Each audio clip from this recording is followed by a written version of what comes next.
we now take you to the Business Report with Joel Crosskill.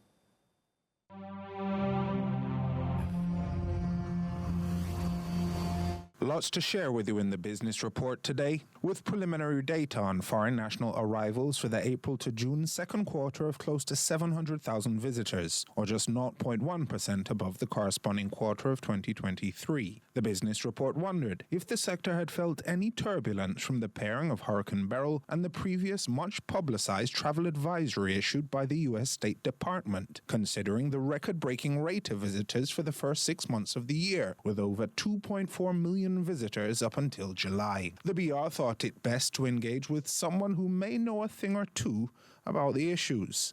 Executive Director of Couples Resorts, Paul Issa, described the degree to which those events had impacted operations.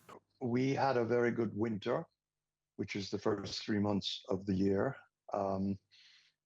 Things began to slow down. I think anybody you speak to in the sector will mention the travel advisory that was issued by the State Department and for some reason got a great deal of coverage across the mainstream media. I think people who weren't familiar with Jamaica, I think probably thought twice about booking to come to Jamaica.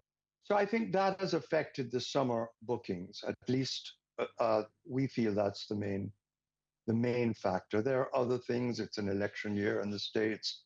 There are a number of other factors, but we are seeing light at the end of the tunnel. The fall is shaping up a little bit, and the winter looks like it's going to be good. With all 4 couples properties of Tower Isle, Sans Souci, Couples Negril, and Swept Away, situated on the north coast, Beryl's passage to the south of the island meant that the properties went largely unscathed. However, as the Jamaican-owned entity relies on sourcing produce and other items almost exclusively locally, the current conditions of Jamaica's economy has had some bearing on expenses. Rising costs, rising insurance costs, rising staff costs, all of these things are realities that we have been dealing with.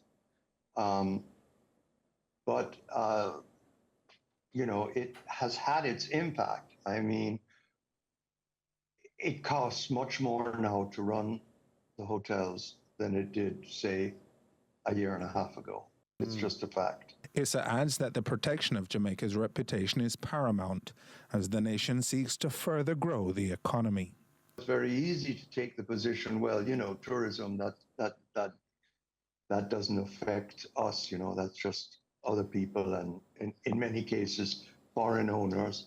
But it's not the case. It does. It has a very widespread effect on the economy, and it's one of our key industries. I think we, as a country, I don't see us surviving without it at this stage of our development. However, I do think that it has to be managed and to a certain extent protected by the government. When Couples Resorts founder Abe Issa opened Jamaica's first year-round resort, the Tower Isle Hotel in 1949, breaking from British colonial tradition by admitting black Jamaicans as guests. It pioneered a relationship between citizens and the 75-year-old enterprise that persists to this day. The only money we spend outside of Jamaica is to our, commissions paid to our tour operators and travel agents and to our advertising agency.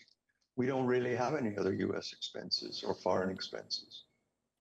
I suppose, we do bring in certain things, furniture, fixtures, that kind of thing when we're renovating. But as much as possible, we buy locally. It's a dynamic that Paul Issa continues to cultivate as executive director, in mentioning that Sweetheart deals to encourage local couples to discover or reconnect to the romance of the luxury resorts and the island at significantly reduced rates are currently available up to September 25. Locals who want to spend a weekend or longer with us at any couples resort, there's a special deal that's going on now. This price is available until September 25th. So book now and travel anytime between now and Christmas Eve, and you'll get this wonderful rate and come to any of our resorts. And that was your business report. I'm Joel Crosskill.